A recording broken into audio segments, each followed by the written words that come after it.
compartir con vosotros este espacio porque no siempre la administración tiene oportunidad de estar cerca de los agentes que están implicados en la convivencia. Por eso, muchísimas gracias tanto al Ayuntamiento como a la Universidad, a Poplan y sobre todo a vosotros. Quiero también hacer mención a que no vengo solo, viene también un asesor técnico docente de la Dirección General que lidero, Pedro Charcos está por aquí, o sea que entre los dos también, si tenemos algún tipo de respuesta a esas preguntas que puedan surgir en el debate, encantados estaremos, así que te hago el ofrecimiento, Pedro, que en ese momento en el que puedas participar. Como decía Noemí, soy el director general de Programas, Atención a la Diversidad y Formación Profesional. Os manda Lola, María Dolores López Sanz, viceconsejera, un afectuoso abrazo porque ella debería estar hoy aquí, pero por cuestiones de agenda no ha podido. Y sí es cierto que aunque mi dirección general orgánicamente depende de la viceconsejería de Cultura, o sea, de Educación, y ella es la que estaba invitada, las competencias directas sobre convivencia y gestión de la convivencia de los centros escolares es de mi dirección general, en concreto del Servicio de Atención a la Diversidad. No sé si me oye, si se oye bien o sí. Vale. Como os decía, por enclavar un poco estas jornadas vamos a hacer dos partes. Una parte que si en algún momento alguien de aquí de la primera fila me guiña un ojo, bosteza o me hace un gesto sutil, entenderé que estoy durmiendo y aburriendo y pasaríamos a la segunda parte, que es la de debate, que creo que posiblemente sea lo más enriquecedor para vosotros. A mí me enseñaron una cosa cuando yo soy de formación maestro, después hice psicopedagogía con Sergio Carretero. Un saludo, Sergio, presidente de Apoplan. Y una de las cosas que me enseñaron es que a las 4 de la tarde un viernes o eres un poco ameno o la gente se te duerme y se te va. Así que con toda confianza, si en algún momento se me va o veis que es aburrido, hacedme un gesto, por favor. Como decía, el esquema de esta intervención pues, se puede resumir en enclavar un poco el marco normativo, tanto casi centrado única y exclusivamente en Castilla-La Mancha. ¿Cuál es nuestro plan estratégico de convivencia en este cuatrienio entre 2016 y 2020? Sabéis que estamos inmersos en la definición de un proyecto educativo. Un proyecto educativo siempre tiene que ser algo vivo y esta consejería sí lo vivió desde el primer momento en el que tomó posesión en el gobierno regional y se suma a ese proyecto educativo. También os hablaré un poquito de las líneas de actuación propias de la Consejería de Educación, Cultura y Deportes y por último hablaremos de los retos y las conclusiones para dar después paso a ese debate, a esas cuestiones, sugerencias o dudas que os puedan presentar. El primer referente normativo que tenemos para hablar de convivencia en Castilla-La Mancha es la Ley de Educación de Castilla-La Mancha, aprobada en 2010, el 20 de julio, que es la citada Ley 2007, y ahí, pues evidentemente, como todas las leyes, nos habla de unos principios y unos ejes básicos en cuanto a convivencia. Lo tenemos que entender como un propósito de intenciones, es decir, la Ley de Educación de Castilla-La Mancha lleva después un desarrollo normativo concretado en decretos, órdenes, resoluciones, instrucciones, en definitiva, la praxis diaria que todos los docentes, que hoy estéis aquí, los futuros docentes, junto con los servicios de inspección, velamos para que se dé cumplimiento de ello.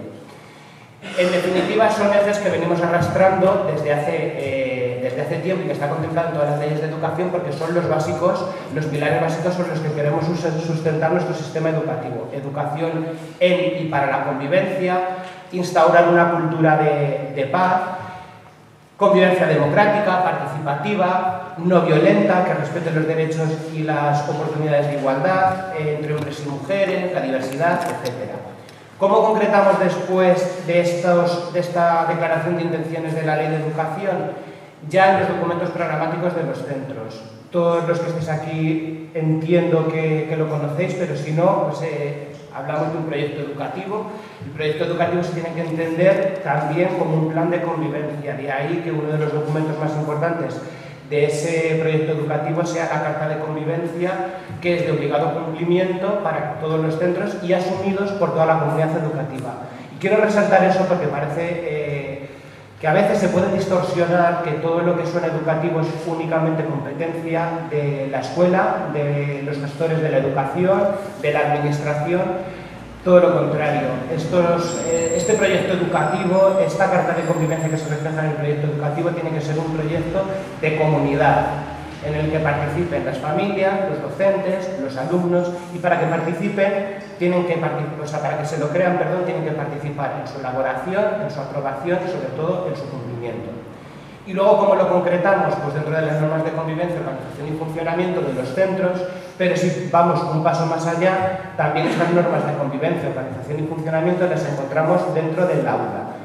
Las de aula tienen que emanar, por así decirla, de estas normas de organización y funcionamiento de los centros, que recoge también todo el marco normativo, tanto de la ley de convivencia como de la ley de autoridad del profesorado, pero ya ajustado realmente a las características del aula en cuanto a etapa, grupo de alumnos, edad, sexo, diversidad propia del aula, etc.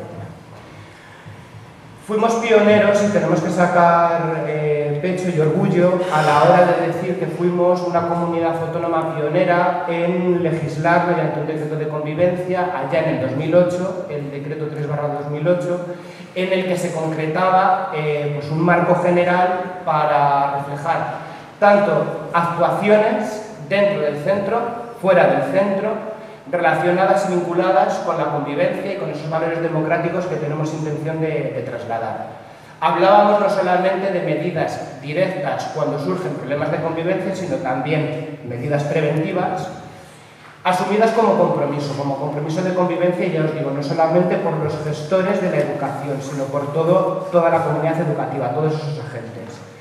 Y se le daba, aunque sí es cierto que muy de soslayo, un papel protagonista a la mediación escolar. Ya os avanzo una cosa que ni siquiera parte de mi equipo conoce. Me atrevería a decir que ni siquiera el propio consejero.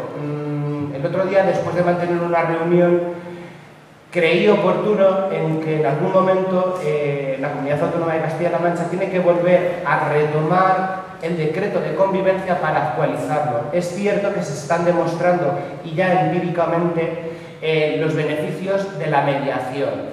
Nuestro sistema de convivencia, nuestro decreto de convivencia marca, y muy pautadamente, cuáles son las conductas contrarias o gravemente perjudiciales para la convivencia y cuáles son las medidas correctoras que se tienen que aplicar a cada una de esas conductas. Pero creo que entre esa correspondencia directa que puede haber entre las determinadas conductas y la aplicación de la medida correctora, cobra un papel protagonista la mediación. La mediación en diferentes planos. Evidentemente, dentro de los centros y en sus plantillas no contamos con profesionales de la mediación, pero sí tenemos a los orientadores que están formados y apoyan también ese papel de mediación. Podemos echar manos de los propios alumnos, sobre todo en secundaria, y no dejar a criterio de los centros que se nombren responsables de mediación dentro de los centros, sino ir un paso más allá y hacerlo obligatorio. Estoy lanzando una lluvia de ideas que se nos vienen a raíz de devolverle o de poner a la mediación en un plano considerable en esa correspondencia que decimos entre conductas y medidas correctoras. Es decir, en ese plano intermedio puede funcionar muy bien la mediación. Y como decíamos, de este decreto de convivencia se publicó un protocolo de actuación ante posibles situaciones de maltrato escolar, y coincidiendo con el día en el que yo fui nombrado director general de Programas de Formación Profesional de Atención a la Diversidad, el 18 de enero de 2017, se publicó la actualización de ese protocolo con unas novedades que más adelante os daré. Y es un protocolo del que nosotros en Castilla-La Mancha también nos sentimos muy orgullosos. Yo no era conocedor de ello hasta hace un par de semanas. La Asociación Nacional de Fiscales de España me invitó a participar en un congreso que se hizo en Cuenca. Se hizo en Cuenca no porque yo sea de Cuenca, sino porque ellos lo decidieron que fuese allí. Y lo expuse delante del fiscal general del Estado y de los fiscales de toda Castilla-La Mancha, fiscales de menores de toda Castilla-La Mancha y de provincias próximas a Castilla-La Mancha, limítrofes. Y lo valoraron muy positivamente y dijeron que es uno de los mejores protocolos que han conocido en el papel. Ahora falta que nosotros, docentes y agentes implicados en el cumplimiento de ese protocolo, nos lo creamos y seamos diligentes a la hora de darle cumplimiento a ese protocolo. Y esto no lo digo en vano, lo digo por los últimos datos que nosotros hemos estudiado de cara a la celebración del Día Internacional sobre el Acoso Escolar, que fue el pasado 2 de mayo, y estudiando los datos vimos una desproporción desigual en las provincias de Castilla-La Mancha en cuanto a activación del protocolo de acoso escolar. No me creo que una provincia tenga más posibles situaciones de acoso que otra. Y eso yo creo, haciendo una reflexión interna con el servicio, entendimos que puede haber un desajuste en cuanto a la aplicación de ese protocolo. Por eso decía que tenemos que estar muy orgullosos de este protocolo, creerlo y ser diligentes a la hora de la activación de ese protocolo, que ya os adelanto puede venir activado por cualquier miembro de la comunidad educativa, no solamente por la supuesta víctima, por los supuestos observadores, sino también por cualquier docente, familia, agente que presencie o que conozca una situación de acoso escolar. Siguiendo con este marco normativo, pero ya de una forma transversal, podemos hablar de la Ley 3/2007 del 8 de marzo de participación social en la educación en Castilla-La Mancha, la Ley 5/2014 del 9 de octubre de protección social y jurídica de la infancia y la adolescencia en Castilla-La Mancha y la Ley 3/2012 de 10 de mayo de autoridad del profesorado, así como el decreto 13/2013 de autoridad del profesorado. Como os digo, todos ellos tenidos en cuenta a la hora de establecer nuestras normas de convivencia, organización y funcionamiento de los centros y nuestra carta de convivencia reflejada en el proyecto educativo. Bien, esto muy bonito en el papel, cumplimos en cuanto a rendir cuentas de que Castilla-La Mancha cuenta con una legislación vigente, actual, más o menos reciente. La más antigua nos podemos ir a 2008, pero en cuanto a leyes no está totalmente desfasada. Pero claro, ahora nos tenemos que marcar objetivos más concretos a pie de campo dentro de lo que es el ámbito de gestión de la propia consejería. De la propia consejería que a su vez tiene que beber de todo lo que legisla el Ministerio de Educación, Cultura y Deportes, que es el que nos marca un plan estratégico de convivencia escolar. ¿Qué ejes de actuación se propone este plan estratégico? Hablar de educación inclusiva como uno de los pilares fundamentales donde se tiene que asentar la convivencia en esa diversidad de la que antes hablábamos, perdón, me he dado sin darme cuenta. Participación de toda la comunidad educativa, por lo que decimos, no es una competencia única y exclusiva de los docentes, es un proyecto de toda la comunidad educativa. Aprendizaje ligado a convivencia, y en esto tenemos mucho que ver las administraciones autonómicas cuando tratamos de formar en foros como este o en otros propiamente derivados de la propia consejería. Y luego, pues como decimos, ligado a propósitos de intenciones, educación en sentimientos, en amistad, socialización preventiva de la violencia de género, prevención de la violencia desde la primera infancia, atención al cuidado y uso de las tecnologías de la información y la comunicación. Aquí, Castilla-La Mancha, en esa actualización del protocolo que decía antes en posibles situaciones de acoso escolar, ya hemos incluido el bullying, el ciberacoso, el ciberbullying, que era una de las cosas que no contemplaba el anterior protocolo de actuación ante posibles situaciones de maltrato escolar. En definitiva, las líneas de actuación, todo esto no se da sin un plan de trabajo, y ese plan de trabajo pasa por una observación y seguimiento de la convivencia de los centros educativos, y es en eso en lo que las administraciones periódicamente estamos haciendo análisis de los datos de convivencia, de los datos de activación de protocolo, coordinados con bienestar social para que a través de los agentes de los servicios sociales nos faciliten esas posibles situaciones de riesgo de exclusión o de situaciones de acoso. El desarrollo de políticas en lo que estamos inmersos, incorporación de actuaciones de éxito compartidas. Lo más importante es que si una actuación de éxito está funcionando, sea conocida, y creo que de eso va también un poco la jornada que tenéis mañana, de participación de centros de buenas prácticas. Formación del profesorado, un pilar fundamental. Nuestra formación inicial docente, ahora que están aquí responsables de la Facultad de Educación, es óptima. Pero una de las funciones del profesorado, y así viene regulado en la normativa de rango estatal, tanto en la LOE como en la LOMCE, es que la formación del profesorado debe ser continua. Y las administraciones, tanto las nacionales como las nacionales, tienen que dar cumplimiento a esa obligatoriedad que tiene el profesorado de formarse continuamente. Coordinación y cooperación entre administraciones, entidades e instituciones.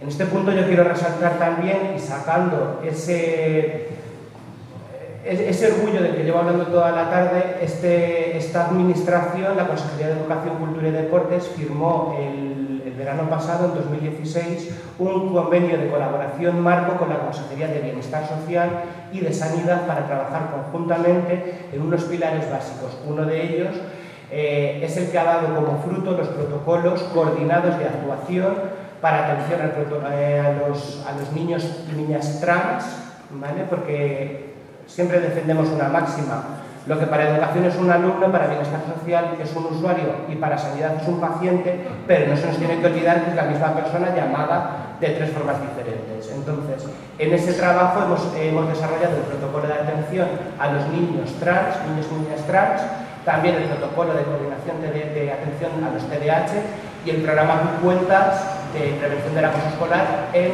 conjunto lo desarrollaré más adelante con la Consejería de Bienestar Social. Una de las cosas más importantes también es la prevención.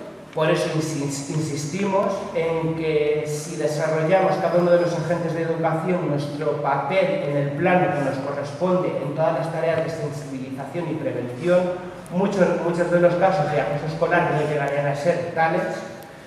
Comunicación, intercambio y difusión de la información viene al hilo de lo que estábamos diciendo, sobre todo intercambio de buenas prácticas, y la investigación educativa y social en convivencia escolar. La consejería soy conocedor de ello, necesita a la universidad para hacer un estudio científico completo de la incidencia que tiene todas las medidas que estamos poniendo en marcha, de cuáles son esos indicadores que nos pueden dar la pista a nosotros a la hora de legislar, y eso creemos que la universidad nos lo puede dar porque la universidad ya tiene experiencia y ha volcado estudios muy importantes, sobre todo para el abandono escolar temprano. Tiene un estudio muy bueno y muy potente liderado por Asunción Manzanares en el año 2007, 2008 creo que fue.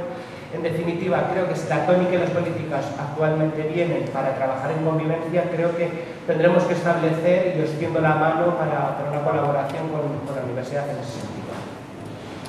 Bien. En nuestra consejería damos cumplimiento exactamente a los mismos principios que antes he enunciado de ese plan estratégico por parte del Ministerio, no hace falta que los detalle más.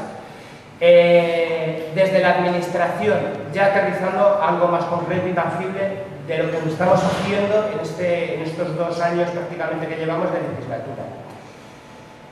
En 2016 retomamos el Observatorio de la Convivencia Escolar en Castilla-La Mancha, que había estado paralizado durante 4 años, porque creemos que es un foro de participación en el que las conclusiones, por el simple hecho de que vengan comunicadas por diferentes agentes, no está sesgada, es información y es valiosa para el diseño y la toma de decisiones que tenemos que hacer nosotros como administración en estas políticas, en esta normativa, en estos decretos, instrucciones, resoluciones y protocolos.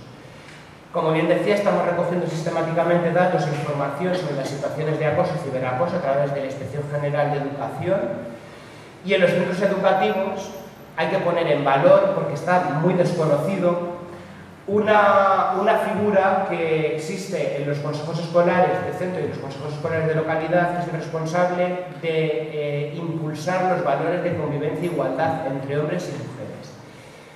Y digo que pasa desapercibido porque yo en estos 13 años de experiencia docente que he tenido, aunque me veáis muy joven, yo ya estoy entradito en años,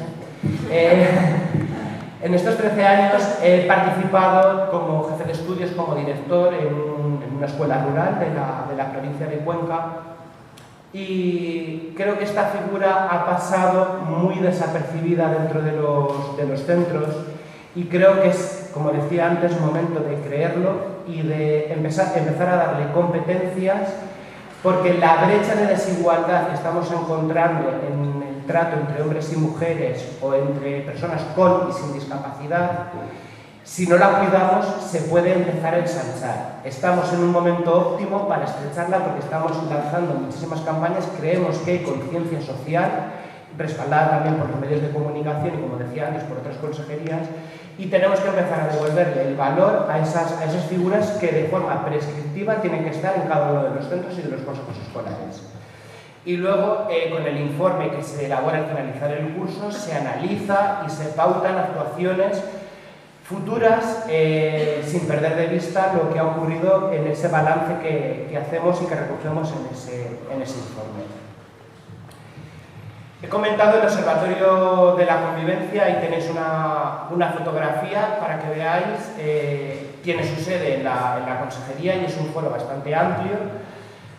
Viene a dar cumplimiento a todo lo que anteriormente hemos dicho y, sobre todo, una de las figuras más importantes, o sea, una de las funciones más importantes es que todas esas conclusiones que nosotros, aparte de utilizarlas para nuestras propias políticas autonómicas, las trasladamos también al Observatorio Estatal de la Convivencia, porque entendemos que también estamos en el momento óptimo en ese trabajo que hacemos todas las comunidades autónomas junto con el Ministerio de Educación, Cultura y Deporte para buscar el pacto por la educación, ese famoso pacto por la educación. Creemos que la voz de Castilla-La Mancha tiene que estar recogida fielmente con la realidad que nosotros le trasladamos a través del Observatorio Regional de la Convivencia Escolar.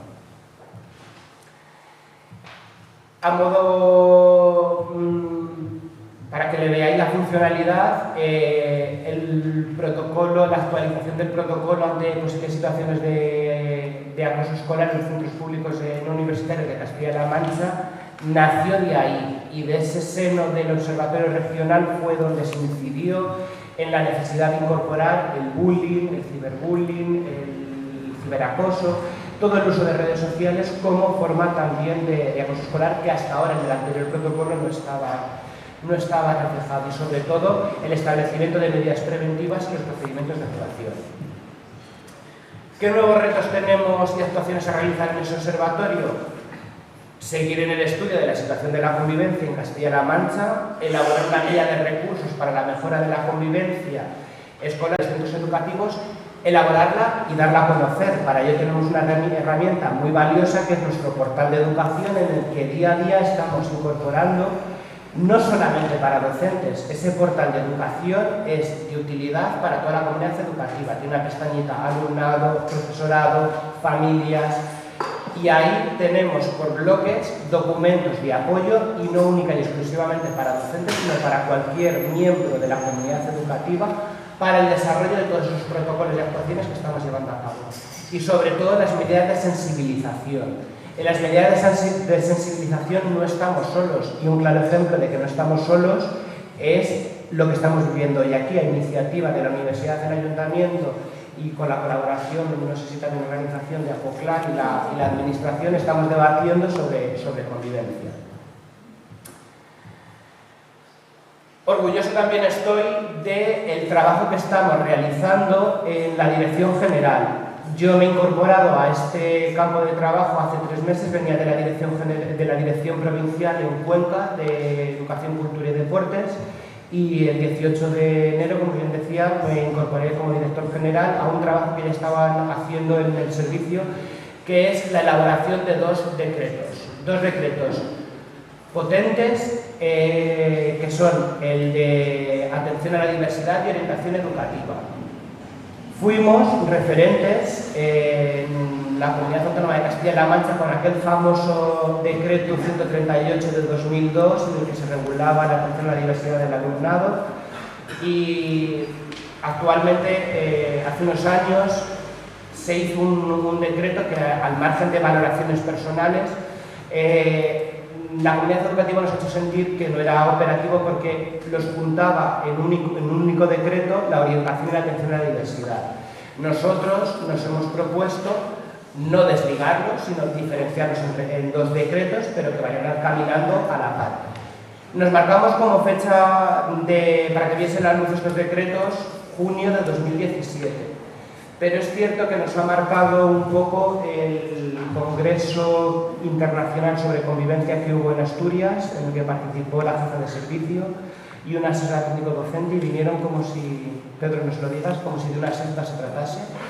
Les habían absorbido la cabeza y hemos dado un giro a ese decreto, haciéndolo todavía, si cabe, más inclusivo, ¿vale? Entonces, no puedo adelantaros mucho más, pero es cierto que estamos muy orgullosos de caminar en pro de esa convivencia que estamos hablando hoy, en un decreto tan importante que es organizar la respuesta a la atención de, la diversidad del alumnado de Castilla-La Mancha desde una perspectiva inclusiva, ¿vale? Otro de los pilares donde estamos sujetando este horizonte de convivencia son las comunidades de aprendizaje. Yo oí de las comunidades de aprendizaje en el año 2001 cuando me preparaba la oposición de magisterio y teníamos como referente la comunidad de aprendizaje de La Paz, cómo había surgido, y creíamos que sí, que se puede extender porque cada municipio, cada entorno puede tener una realidad susceptible de ser reconducida a través de algo tan sencillo como es una regulación o un reconocimiento como comunidad de aprendizaje. Aquí también tenemos que empezar a poner un poquito de orden porque es cierto que el objetivo de transformación social y cultural del centro educativo y de su entorno no siempre tiene que venir ligado a que la administración te dote única y exclusivamente de recursos, ¿vale? Se trata de hacer una transformación social y cultural del entorno educativo con actuaciones planificadas, estructuradas y en el que cada uno sepa cuál es su papel, cuál es su participación y que se sienta un proyecto común y conjunto de todos sus agentes implicados. Se reguló, si no me falla mal la memoria, el curso pasado, mediante convocatoria, esa posibilidad de que determinados centros fuesen reconocidos como comunidad de aprendizaje mediante un proyecto en el que se suman, ya os digo, no solamente el centro educativo, sino también agentes sociales, administraciones locales. Y la verdad que estamos en proceso de sondear la viabilidad de esas comunidades de aprendizaje. Tenemos 18, ¿no, Pedro? 10, perdón. 18 son los... Eso es. El 18 es el día que nos juntamos, efectivamente, se había quedado en 18 por ahí. Tenemos 10 comunidades de aprendizaje y el día 18 tenemos precisamente en Ciudad Real. No sé qué tiene Ciudad Real, ¿no? Tenemos en Ciudad Real un encuentro con todos esos 10 centros que son comunidades de aprendizaje, aquellos que el año pasado no pudieron llegar a ser comunidad de aprendizaje y aquellos que la administración, a través de los servicios de inspección, ha entendido que pueden llegar a ser comunidades de aprendizaje. 2 minutos, voy fatal, ¿vale? Os invito el día 18, aunque no estéis inscritos, si alguien tiene especial interés, de forma ordenada, que nos lo comunique y veremos si podéis participar, ¿eh? Bien. Retos para el futuro, pues construir una red de aprendizaje, de comunidades de aprendizaje, colaborar nuevamente con la Universidad de Castilla-La Mancha. En este caso, no es por ofrecimiento mío, sino ellos ya nos han lanzado el guante a nosotros a través de una subred, creo que lo llaman. Han creado una comisión en la que nosotros evidentemente tendremos que colaborar para que ese estudio se lleve a cabo y a buen término y enriquezca a todas las partes. Así que desde aquí vaya por delante que en breve tendremos que retomar la firma de ese convenio y dar continuidad en la etapa de secundaria con proyectos, porque estas comunidades de aprendizaje única y exclusivamente a día de hoy están centradas en primaria, pero sí es cierto que sería susceptible de poder ampliar la secundaria. La formación del profesorado, pilar fundamental en el que nosotros también tenemos que apoyar todas las políticas que vayan en pro de mejorar la convivencia de los centros. Creemos en lo que os decíamos, el profesorado tiene que estar en continuo aprendizaje, en continua formación, reciclándose. Y para eso la administración, a través de nuestro Centro Regional de Formación del Profesorado, que ya hemos cambiado el único sistema que había de formación online, ahora tenemos las 3 modalidades, la online, la presencial y el híbrido, que tiene sesiones presenciales y online, para empezar a formar el profesorado. ¿Cómo? Partiendo de un estudio de necesidades y fundamentalmente toda la iniciativa del Centro Regional de Formación del Profesorado tiene que venir de mi dirección general, de atención a la diversidad, formación profesional, convivencia, programas lingüísticos. No es por desmerecer el resto de compañeros, pero es cierto que el peso educativo lo lleva esta dirección general. Antes os he hablado también de la importancia de la coordinación con otras administraciones. Señalaros el programa Tu Cuentas, en el que conjuntamente ha trabajado Bienestar Social, Educación, Cultura y Deportes. A través del teléfono 116-111 se ha dado a conocer a todos los centros escolares este teléfono, y lo que es un teléfono que, como el 016 en el caso de la violencia de género no deja rastro en la factura telefónica, está atendido por un equipo de psicólogos, pedagogos, trabajadores sociales, que en el caso de que la situación de acoso se haya producido dentro del entorno escolar o la persona que llame sea alumno de cualquiera de nuestros centros no universitarios sostenidos con fondos públicos, automáticamente se establece la coordinación con la Consejería de Educación, Cultura y Deportes para que se active el protocolo que tenemos de posibles situaciones de acoso escolar. Termino.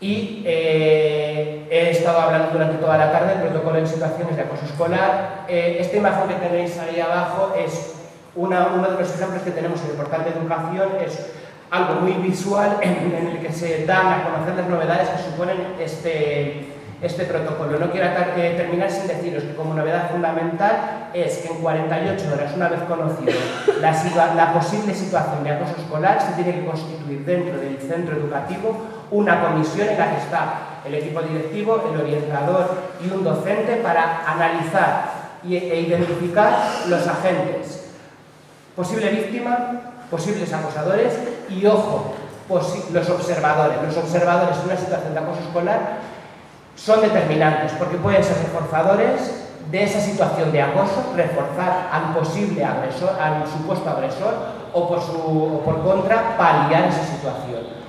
En el momento que se activa el protocolo, el centro está obligado a crear un entorno de protección a la posible víctima y tiene la comisión un mes para determinar si esa posible situación de acoso escolar es ciertamente una situación de acoso y establecer las vías que vienen marcadas o las sanciones, medidas correctoras, como lo queramos llamar, a los posibles acusadores. Como decía, contempla el ciberacoso. Hay unas vías mucho más ágiles de comunicación. En todo momento se tiene que dar cuenta el servicio de inspección de las actuaciones y de la activación de este protocolo, y se contempla la posibilidad de solicitar asesoramiento a las unidades de investigación tecnológica de la policía, las fuerzas de seguridad del Estado, y os puedo decir que el fiscal general del Estado dijo que sería muy bueno que desde los centros educativos determinados casos de acoso escolar se derivasen, aunque sean tratados dentro del protocolo de acoso escolar, se derivasen a la Fiscalía de Menores, porque para ellos es muy valiosa esa información, tanto para el presente como para el futuro. Más o menos, estas diapositivas vienen a decir lo que os he dicho: constitución de la mesa en 48 horas, elaboración del plan de actuación y envío de inspección en un máximo de 30 días lectivos. Se tiene que estar finalizado el protocolo, ya que están las medidas de prevención. Efectivamente. Vale, es fundamentalmente eso, y incidir en que todos los foros en los que podamos participar como administración, aunque sean tan acotados por el tiempo, para dar a conocer nuestras actuaciones, bienvenidos serán y nos sumamos a ellos. Complementar en todo esto la revista Educar, todo nuestro portal de educación, las buenas prácticas que vamos colgando en la revista digital de la Consejería. En definitiva, dar mi más sincera enhorabuena a toda la comunidad educativa, especialmente a los profesores que están todos los días al pie del cañón, trabajando en pro de la convivencia y siguiendo las directrices que nosotros desde la Administración estamos llevando a cabo. Tendría carrete para mucho más tiempo, pero me han dicho que lo importante viene ahora. Cuando vosotros preguntáis, manifestéis inquietudes, así que yo por mi parte he finalizado y creo que el turno es para vosotros ahora.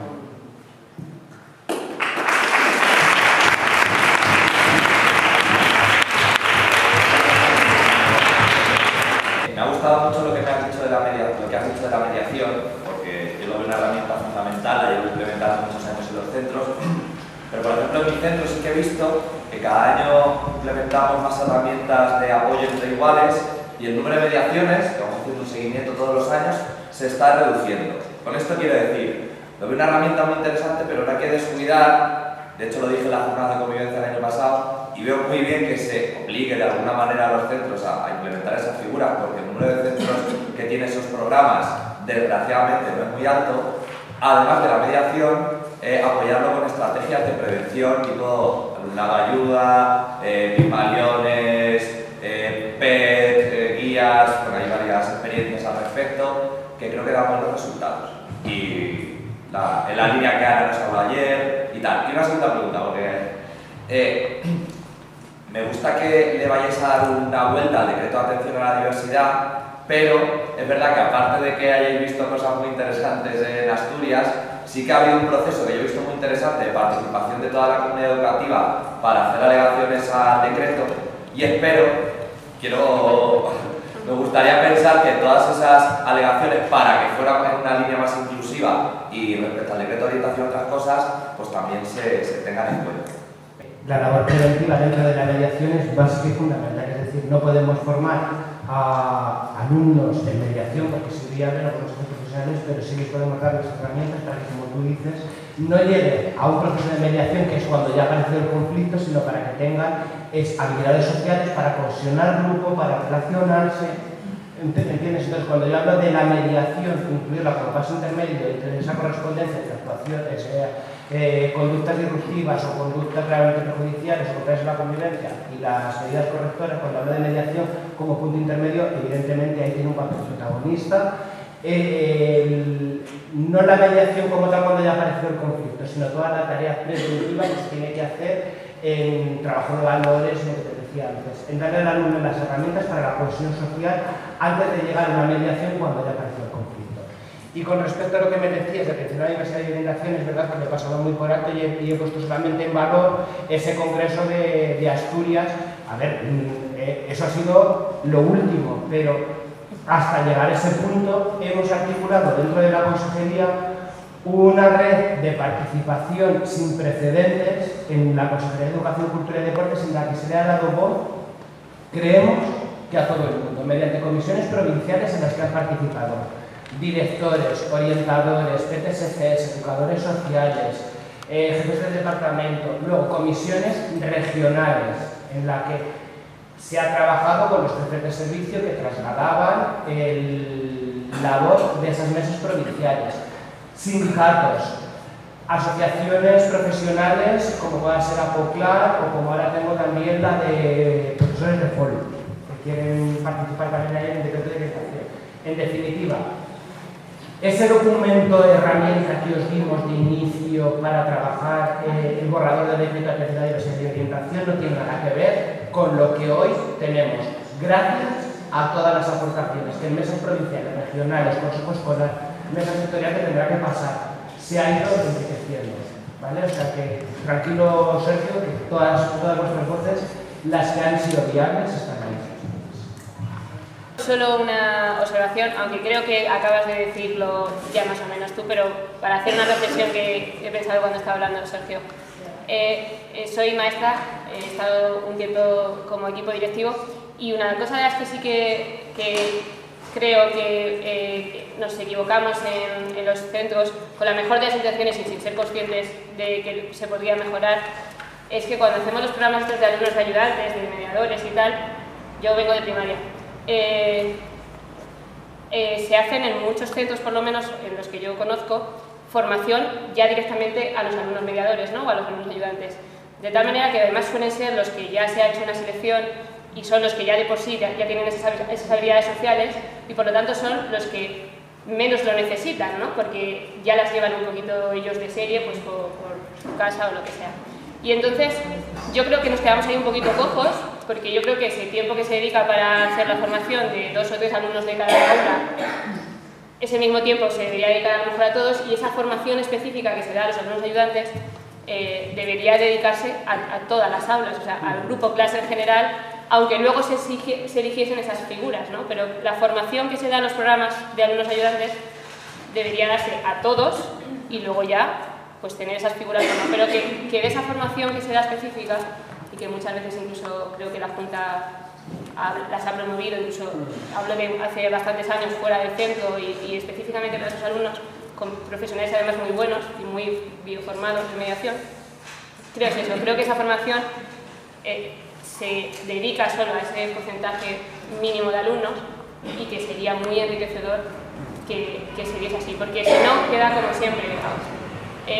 Los profesores, cada uno en su aula, intentamos hacer lo mejor posible respecto a inteligencia emocional, habilidades sociales y tal, pero está genial que las personas que realmente tienen una formación mayor en ese tema puedan llegar a un número mayor de alumnos directamente. Sí, ¿no? Tengo mucha confianza en la hora de tutoría. Creo que es un espacio muy bueno para que, como tú bien dices, el tutor, el orientador, cualquier agente de la comunidad educativa aproveche ese espacio, ese momento, para formar a todo el alumnado. No quiere decir esto que luego el tutor, el profesor, el equipo directivo, el orientador seleccione un alumno como referencia que sea el interlocutor entre todo de orientación, entre el tutor, de la realidad que pasa con el alumnado. O que se le encomiende la tarea específica de, por sus habilidades sociales, cohesionar grupos, recoger al que está apartado. Pero esa formación de inicio tiene que llegar a todos. Por eso nosotros todas las campañas preventivas que hacemos no las limitamos única y exclusivamente a un alumno. Como un ejemplo, el Instituto de la Mujer colabora muchísimo con la Consejería de Educación, Cultura y Deportes, y ahí le quiero dar las gracias también en este foro. Y todas las acciones de prevención sobre la violencia de género que lleva el Instituto por los centros no la hace única y exclusivamente con aquel que puede tener un perfil X, tanto para bien como para mal. Lo hacemos con todo el grupo. Evidentemente, confiamos en que y creemos que los docentes lo están haciendo muy bien, pero para eso también nosotros les tenemos que respetar el espacio de tutoría. Y esto me lleva a pensar que en determinados niveles de la secundaria, la 11, la A, la ha quitado, y a nosotros nos genera un problema, porque queremos llevar, lo que decimos, ese trabajo conjunto para todo el grupo clase, de cohesión, de trabajo, de valores, y lo hemos perdido en determinados niveles. En otros niveles no lo tenemos, nunca lo hemos tenido, como por ejemplo en primaria, pero sí que está más asentado en primaria la figura del tutor, la transversalidad y el hecho de pasar la mayor parte horaria un único profesor por el grupo.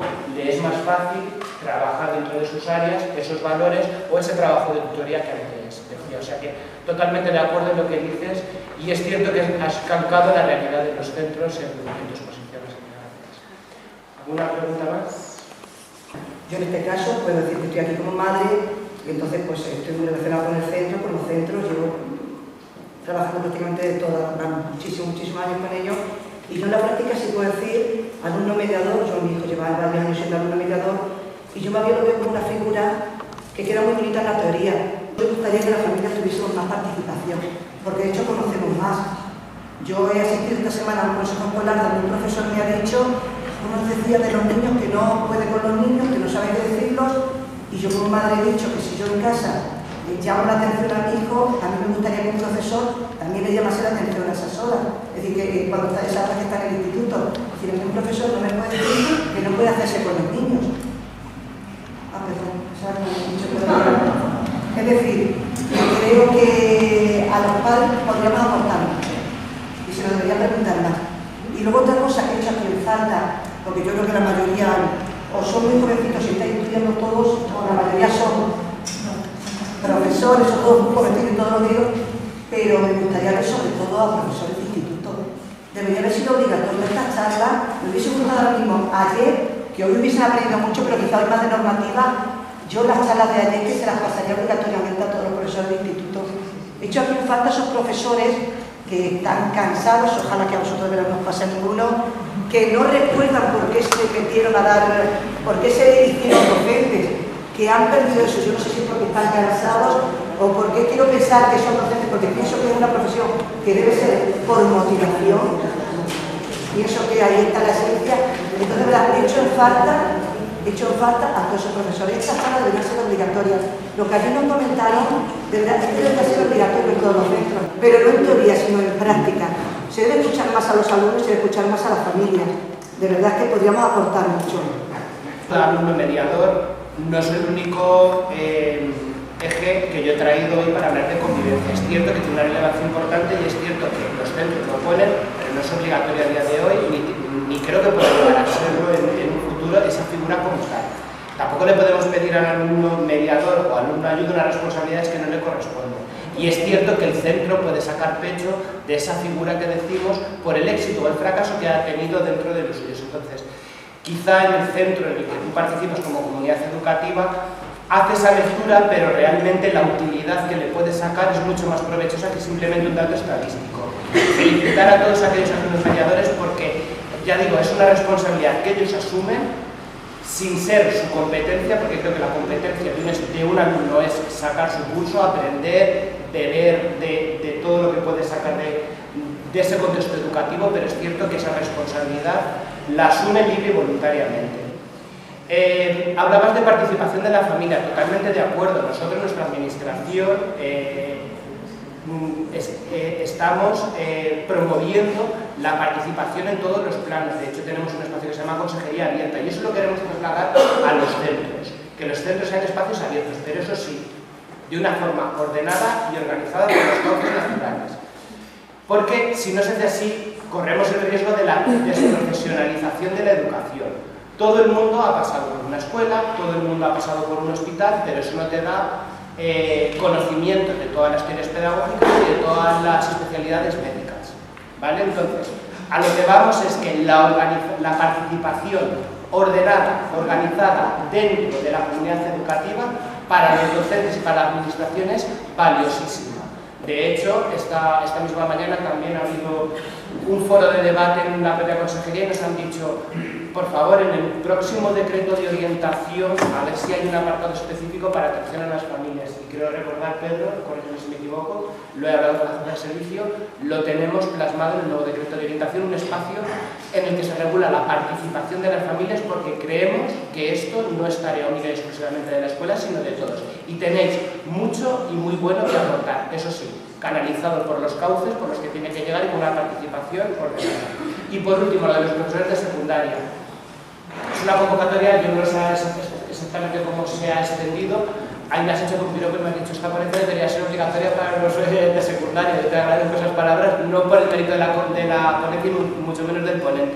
Pero sí es cierto que esto es accesible a todo el mundo. De hecho, también he pedido una cosa, que los centros tienen que ser diligentes a la hora de aplicar esto. Entonces, eso es responsabilidad de todos. No me gustaría distinguir entre mayor implicación del profesorado de primaria y de secundaria. Puede haber experiencias personales que nos hagan pensar que uno de los dos colectivos puede estar más implicado que otro, pero en definitiva creo que todo el profesorado en general debe ser conocedor y ser miembro activo de todo lo que pasa en su centro, tanto del diseño como de la aplicación y fundamentalmente de la evaluación, porque mediante la evaluación sacamos conclusiones de ese impacto y podemos valorar si darle continuidad o no a programas propios, normativa, es decir, todos aprovechamos ese feedback que nos da la evaluación para saber por dónde tirar, tanto en lo propio como en lo que compete a la administración. En este caso, no os olvidéis que la administración municipal también existe y puede también serviros de puente o de lo que queráis de cara a la administración educativa en este caso. Es su turno. Y me enteré el último año de que había un orientador, o sea, 6 años, me enteré el último año y solamente para que nos ayudara a elegir la carrera. También he de decir que estuve media hora hablando con él y no me sirvió para nada, o sea, porque yo creo que se queda más en la teoría que en la práctica, porque en mi curso me se dio el bullying y no los profesores como tal se desentienden y eso es en plan como un problema de casa que en tu casa lo tienen que educar, en tu casa lo tienen que evaluar, no sé qué, y en el instituto no. Entonces, darle la apoyo a la madre de decir que eso es algo que se queda más en la teoría que en la práctica. La práctica es responsabilidad, como decía, de todos y cada uno que coja la parcela que le toca. Profesionales tenemos que ser todos, tanto como docentes, como profesores, como alumnos, como padres, etc. Antes lo he dejado ver también, no sé si lo he dicho demasiado rápido, hemos encontrado que no siempre existe un criterio uniforme a la hora de abordar una posible situación de acoso escolar. Está muy extendido, y permitidme la expresión, son cosas de chicos, eso solo pasa en el patio, si se lo hacen algo a él, son expresiones que todos hemos vivido, y eso lo que está haciendo es relativizar una situación que para nosotros es importantísima. Por eso te digo, máxima diligencia a la hora de darle cumplimiento al protocolo de acoso escolar, para que no nos encontremos situaciones como la que tú me identificado un caso de bullying y todo el mundo estuvo mirando para otro lado. Eso no es propio. Entonces, tenemos que ser beligerantes a la hora de poner en práctica las herramientas que, como decimos todos, en teoría las tenemos, las conocemos, quedan muy bien escritas, pero es compromiso de todos y sacarlas hacia adelante. Y lo mismo digo, los orientadores, y permitidme todos los orientadores como los melones, te pueden salir buenos o te pueden salir malos.